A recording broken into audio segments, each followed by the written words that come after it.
വൈകിട്ട് ചായക്കൊക്കെ ഉപയോഗിക്കാൻ പറ്റുന്ന രീതിക്ക് പെട്ടെന്നൊരു കട്ട്ലറ്റ് ഉണ്ടാക്കി എടുത്താലോ. അപ്പോൾ നമ്മൾ അതിന് വേണ്ടിയിട്ട് ഉരുളക്കിഴങ്ങും കുറച്ച് ചിക്കനും കൂടെ ഒന്ന് കുക്കറിലേക്ക് ഇട്ട് വേവിച്ചെടുക്കുന്നുണ്ട്. ഇനി അത് നല്ല രീതിക്കൊന്ന് ഉടച്ചെടുത്തതിന് ശേഷം അതിലേക്ക് സവാള ചെറുതായിട്ട് അരിഞ്ഞത്, മല്ലിയില, കറിവേപ്പില, കുറച്ച് പച്ചമുളക് എല്ലാം കൂടി ഇട്ട് കൊടുത്ത് നല്ല രീതിക്ക് ഒന്ന് മിക്സ് ചെയ്തെടുക്കുന്നുണ്ട്. ഇനി അത് നമ്മുടെ കയ്യിലേക്കൊന്ന് ഉരുള പോലെ ആക്കിയിട്ട് ഒന്ന് പ്രസ് ചെയ്ത് കൊടുത്തിട്ട് ഇതുപോലെ ഒന്ന് റൗണ്ട് ഷേപ്പിനാക്കിയതിന് ശേഷം ഇനി നമ്മൾ ഒരു പാത്രത്തിലേക്ക് മുട്ട പൊട്ടിച്ചൊഴിച്ചിട്ടുണ്ട്.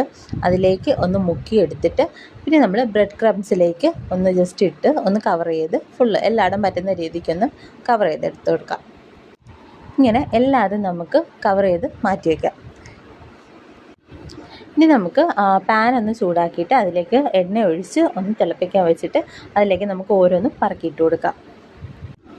ഇനി നമ്മൾ അപ്പുറം ഇപ്പുറമൊക്കെ ഒന്ന് മൊരിയിച്ച് എടുക്കുമ്പോഴത്തേക്കും നമ്മുടെ കട്ട്ലറ്റിൻ്റെ പണി കഴിഞ്ഞിട്ടോ.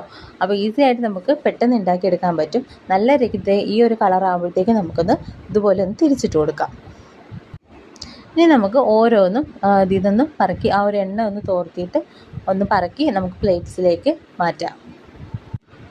അപ്പോൾ ഇത്രയേ ഉള്ളൂ കേട്ടോ. നമുക്ക് കടയിൽ നിന്നൊക്കെ മേടിക്കുന്ന പോലത്തെ ആ ഒരു കട്ട്ലറ്റ് നമുക്ക് നമ്മുടെ വീട്ടിൽ റെഡിയാക്കി എടുക്കാം ഈസി ആയിട്ട്.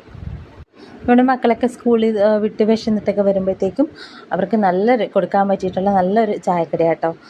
അപ്പോൾ നമ്മുടെ ഫൈനൽ ലുക്ക് ഇതാണ് കേട്ടോ കട്ട്ലറ്റിൻ്റെ. കറക്റ്റ് നമ്മൾ കടയിൽ നിന്നൊക്കെ മേടിക്കത്തില്ലേ, മല്ലിയിലേക്ക് ഇടുമ്പോഴത്തേക്ക് കറക്റ്റ് ആ ഒരു ടേസ്റ്റ് വരും കേട്ടോ. അപ്പോൾ ഇഷ്ടപ്പെട്ട എല്ലാവരും സപ്പോർട്ട് ചെയ്യണം കേട്ടോ. അപ്പോൾ അത്രയേ ഉള്ളൂ. ബൈ.